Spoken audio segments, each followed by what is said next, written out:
Hello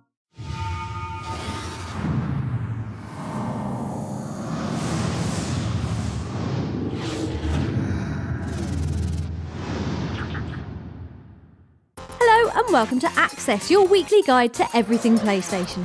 Coming up on this episode, we pick out the week's biggest news in our PlayStation briefing before hanging out and playing games with the mega-thighed lads at Bath Rugby.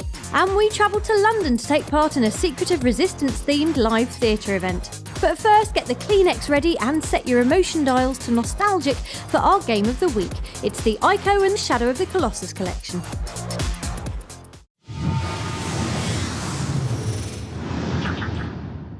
If there's one thing PlayStation 2 classics Ico and Shadow of the Colossus taught us, it's that games don't always have to be about goals and guns and the smouldering remains of our enemies. Done right, riding a horse or simply holding hands can be as thrilling as any combination of explosions and football, and with much less clearing up to do afterwards. Which of course will be news to most of you, as both Ico and Colossus sold about 7 copies when originally released, you heathens. Now though, you have a chance to atone for your sins, as the pair have been given a 3-dimensional high-definition makeover as part of the build-up to their spiritual sequel, upcoming PS3 title, The Last Guardian. As you'd expect, they look better than ever. Ico is the mysterious story of a small horned boy who must battle through a castle of puzzles and shadows with an otherworldly fairy princess. Everything from the tiled floors to the grand open-air towers looks sparkling, while the game's real draw remains the unique blend of ingenious mechanical puzzles and the heartwarming companionship shared by our heroes. Calling Yorda's name in the echoey, windswept courtyard still brings a happy, sad tear to our eye. Shadow of the Colossus is the follow-up to Ico, if not in a direct narrative way, then in terms of style and atmosphere. This time the focus is on a young man called Wanda and his horse Agro, as they charge around a green mountainous landscape fighting giant ancient creatures in order to resurrect a sacrificed girl. It's unlike anything else on PlayStation, and the visual scrub is even more effective here. Not only are the draw distances bigger, giving a better sense of the epic size of this world, but the 3D is exceptional, with the contrast between Wanda close to the camera and the huge colossi making for some exquisite perspective trickery. Above all else, Ico and Shadow of the Colossus are different. They're thoughtfully crafted, artfully designed, and come with an atmosphere of hushed fragility that makes them feel rare and precious. They're also both guaranteed to make you cry at least once, and look absolutely superb in high definition.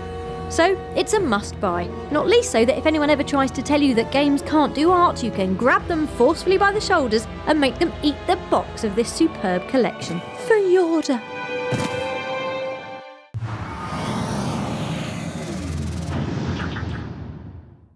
Time now for your PlayStation briefing, a 90-second run-through of the week's hottest stories. So what would you do with biceps of carbon-reinforced nanofibre? Protect the innocent? Bend lampposts into amusing shapes? How about throwing a big wooden crate at a strolling man?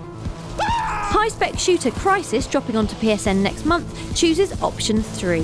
The former PC exclusive has undergone a lighting overhaul and a full 3D makeover for its console debut. I might even slip into a nano suit myself. Now that I'd like to see. Shh, later.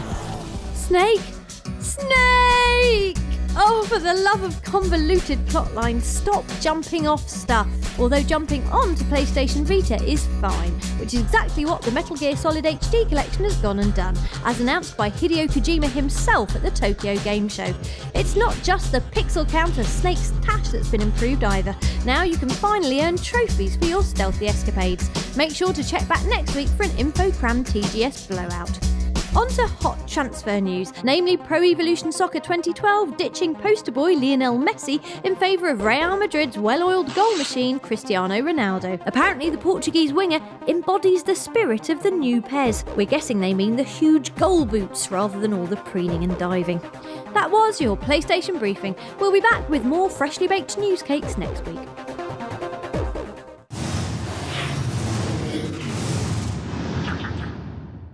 Time now for our weekly look at what's happening on the PlayStation Store. Cranking up the action and the swear count is potty-mouthed first-person bloodletter Bulletstorm, available for download today. This is a balls-out extravaganza of squelchy uber violence, which gives gritty realism a walloping boot in the plums and then calls its mother a fatty. Yeah. What the f***? Yes, the gruesome skill shots are heaps of fun, but the creative insults are even better. Namby-pamby, sucks. Yeah, your mum.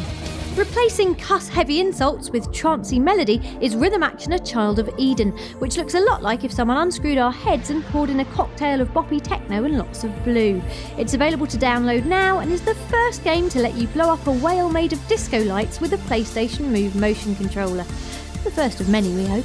Making a fat, cartoony swing onto the store is side-scrolling puzzler Rochard, which sees the titular asteroid mining hero fending off space pirates using a gravity gun and his very best Tarzan impression. It's an ideal way to shed some of that excess brain flab. Lastly, onto the video store, and sailing its merry way onto PS3 is sword-swinging sequel Pirates of the Caribbean on Stranger Tides. Orlando and Kira may have jumped ship, but the sultry Penelope Cruz steps into the eye candy breach alongside lovable rogue Jack Sparrow. There should be a captain in there somewhere. Yeah, alright, pretty boy.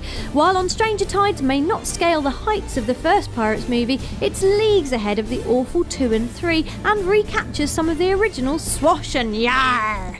So Johnny, up for Pirates 5? I will not be doing it again. And I'm a mermaid's aunt.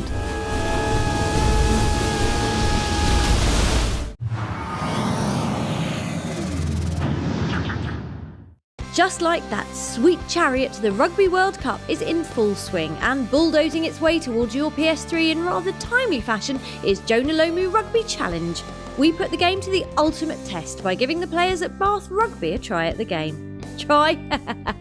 No, fine. As you can see, they're not taking this too seriously at all. So, what do you reckon, boys? But no, on the whole, really good fun and very realistic. I love some of the little skills they were pulling off. It was awesome. I struggle with the tackling a bit, but I suppose I struggle with that in the real game as well. Any areas of the game you'd like improved? I was only rated 44 and Guy Mercer wasn't on the game. So, yeah, I think there's some kind of issues you might want to iron out there. Oh, bless. Maybe we'll start a petition for some Guy Mercer DLC. I imagine there'll be a few serious matches played online after I've made my character on the game. Edit player. I'd like to download you, eh? Oh, that's it for your bonus level. And if we've whet your appetite for virtual egg chasing, you can pick up Jonah Lomu Rugby Challenge on October the 7th.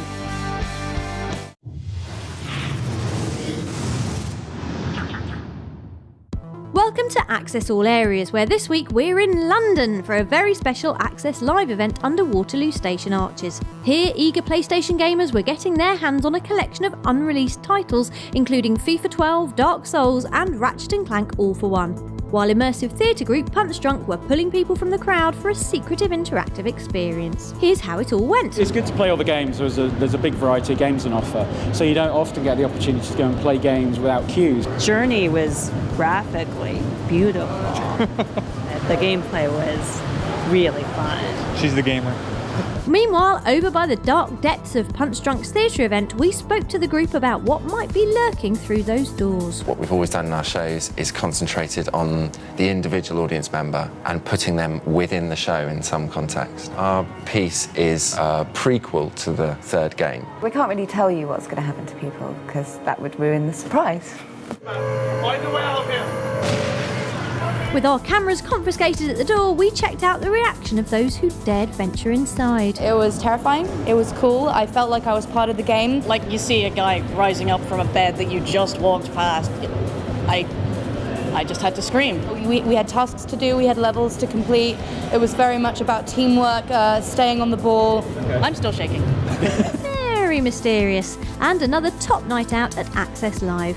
Access events are happening across the UK in the next few weeks, including Bristol from the 29th of September with special guest Lethal Bizzle, and Manchester from the 6th to the 8th of October. Head over to facebook.com/PlayStation Access to find out more.